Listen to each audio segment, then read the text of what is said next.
This wasn't just about building higher walls. It represented developing a comprehensive integrated defense system with trained professional guards, pre-positioned weapons, stockpiles, and most importantly, the collective psychological determination not to let history repeat itself. Nogai Khan, a battle-hardened commander with decades of fighting across Asia and Europe, looked at those formidable stone walls and quickly assessed the tactical situation with professional realism. He knew that a prolonged siege would be a serious strategic mistake, especially in the middle of brutal December winter when supplies were scarce and foraging nearly impossible, and when Talabuga's failure in the northern mountains meant the original operational plan to unite forces north of Krakow couldn't be executed as designed. So Nogai made a tactically intelligent decision in the classic Mongol pragmatic style. Don't waste time and soldiers on a difficult target that might take months to reduce, but instead split forces into smaller mobile units to raid the surrounding countryside. At least salvage something from this campaign to avoid complete failure. Nogai divided his 10,000 cavalry into at least 3 smaller raiding columns, and they began systematically devastating areas both north and south of Krakow, burning villages, capturing livestock, taking prisoners as slaves. One of their targets was the town of Stary Sons, located in the Podhale region at the base of the Carpathian Mountains. But even here, in supposedly vulnerable countryside, they encountered fierce resistance that surprised them. The local Gorals, those famously tough mountain folk with centuries of tradition defending their territory, attacked Mongol camps along the Dunajec River in coordinated guerrilla raids and actually drove them out of the area in a sharp engagement called the Battle of the Dunajec. This detail is historically remarkable. Even Polish civilians were now fighting back with organized resistance, no longer simply fleeing in terror like they had in 1241 when Mongol reputation alone caused mass panic. And this is where Hungarian forces enter the campaign story, because while all this fragmented fighting was occurring across southern Poland, the King of Hungary had approved a military expedition against the Mongols and tasked George Baksa, voivode of Transylvania, with leading a Hungarian relief force. George marched north from Podolinek and Kizmarok, systematically picking up local Polish military units along the way and forming a formidable combined allied force. Meanwhile, Duke Leszek II, fresh from defeating Talabuga in the northern mountains, was marching south rapidly to defend Krakow and attempt to link up with the advancing Hungarians. In January 1288, the 1,000-man Mongol detachment besieging or raiding near Stary Sons absolutely did not expect what happened next. A complete surprise attack from the combined Hungarian-Polish allied force commanded by George Baksa striking from an unexpected direction. And here's what military sources emphasize. This wasn't a balanced battle or inconclusive skirmish where both sides claimed victory. It was a systematic massacre.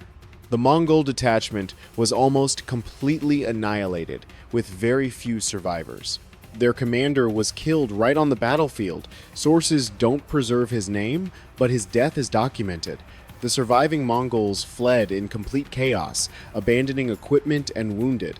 This engagement at Stary Sons was the last major battle of the 1287 to 1288 invasion, according to historical sources, and it sent an absolutely clear strategic message to Nogai Khan. The campaign was over. Poland had proven too difficult, and continuing operations would only result in mounting casualties. Nogai Khan, realizing the operational situation was no longer favorable, with Talabuga having already retreated in defeat, with Polish strongholds standing firm behind stone walls, with Hungarian-Polish armies gathering in larger numbers than expected and demonstrating combat effectiveness, and with his own casualties mounting from guerrilla attacks, ordered a full retreat to Ruthenia at the end of January 1288. And here's the detail that reveals Mongol frustration most clearly. On their withdrawal route eastward, they deliberately raided villages, belonging to their own Ruthenian client vassals in Galicia. Probably because they were angry about the campaign failure and needed to make up for not successfully looting anything significant from Poland as planned. This action shows just how frustrated and humiliated they were by the defeat. So, for the first time in 3 invasions of Poland spanning 47 years, the Mongols retreated without capturing any major city, without taking significant numbers of prisoners for the slave markets, and having lost a substantial number of soldiers in combat. Compared to the 2 previous invasions where they had achieved their operational objectives relatively easily, the 1287 to 1288 campaign was much shorter in duration and much less destructive to Polish territory. But why? How could a politically fragmented nation like Poland accomplish what mighty unified Hungary couldn't accomplish in 1241 when the Mongols devastated that kingdom? What changed between 1241 when the Mongols easily devastated Poland, killed Duke Henry II at Legnica, burned Krakow to ashes, and terrorized all of Silesia, and 1287 when they had to retreat without achieving any strategic objectives?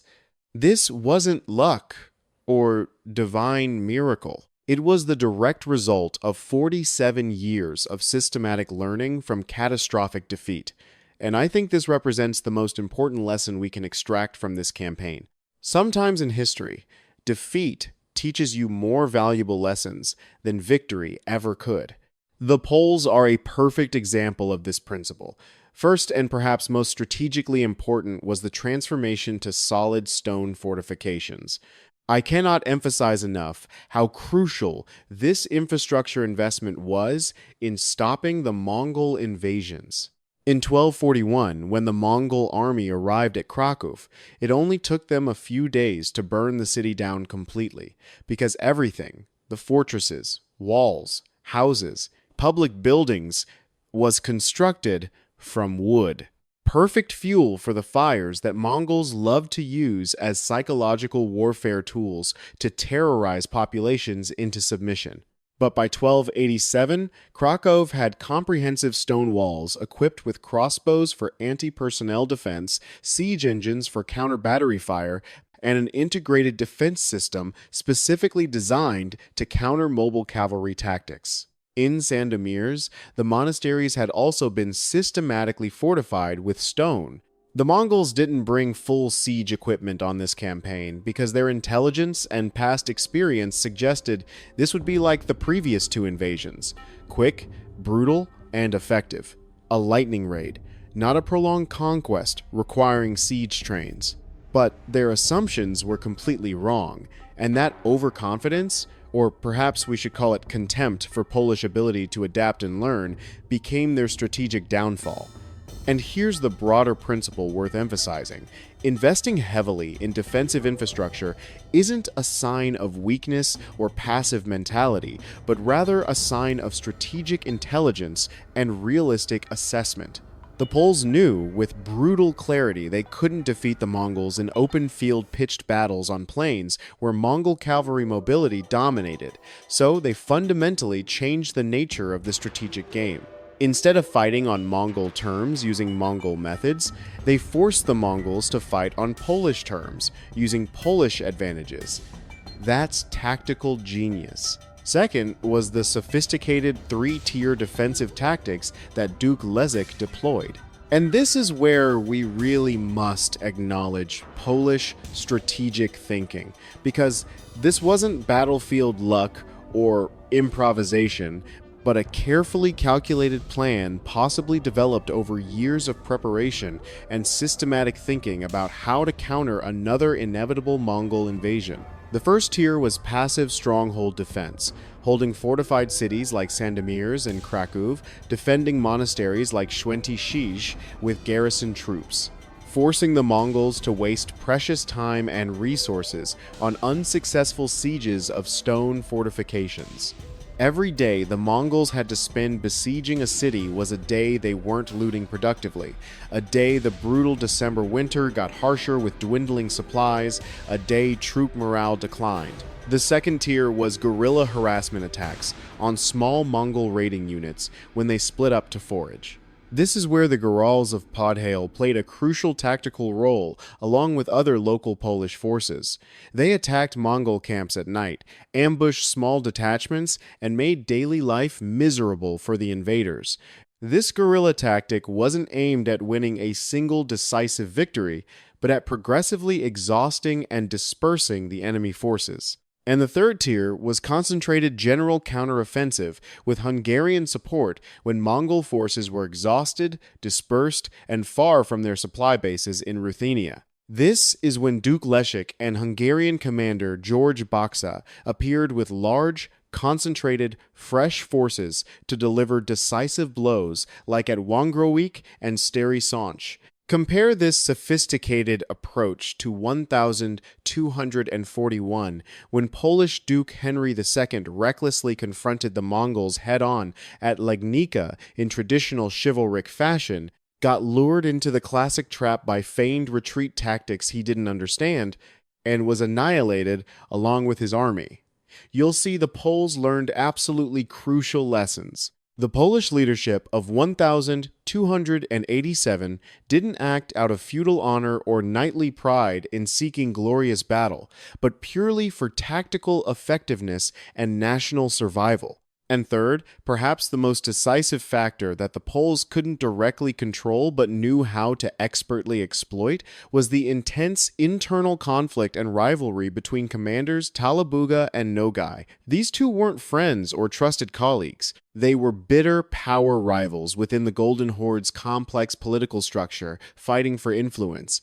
Although they were officially ordered by their superiors to cooperate in this campaign, they didn't coordinate well at all in practice. The result was two columns acting like two completely separate armies, rather than a unified force with integrated command. Talabuga, with 20,000 men, advanced first into the mountains, ran into serious trouble, and retreated in defeat. Nogai, with 10,000 men, advanced later toward Krakow, received absolutely no support from Talabuga's column, and eventually had to retreat too without achieving objectives. Military history repeatedly demonstrates that the most dangerous enemy of any army isn't the external opponent, but internal division and lack of unified command.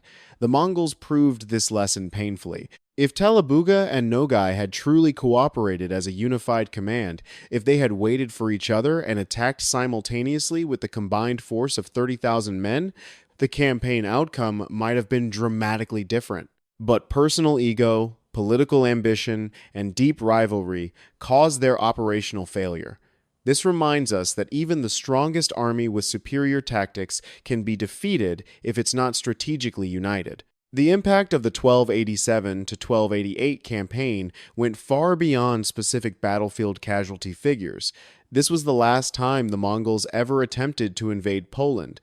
That wasn't a random decision or lucky coincidence. After 3 costly attempts spanning 47 years, they realized the cost of conquering Poland had become too high compared to potential gains, especially when the Golden Horde faced conflicts with the Ilkhanate since 1284 and threats on other borders. Poland was no longer worth the effort. The Poles had proven that even the mightiest empire, the largest land empire in human history controlling territories from Vietnam to Hungary, could be stopped if you were persistent enough, smart enough, and patient enough to learn from failure. Duke Leszek died in September 1288, just months after the victory, but his legacy lived on. The cultural legacy survives today. Every year in Krakow, people celebrate the Lajkonik festival, where a figure representing a Mongol horseman worn by a Pole symbolizes that victory. The Poles learned that preparation and adaptation matter more than brute strength, that perseverance over 47 years can turn defeat into victory, and that no empire is invincible.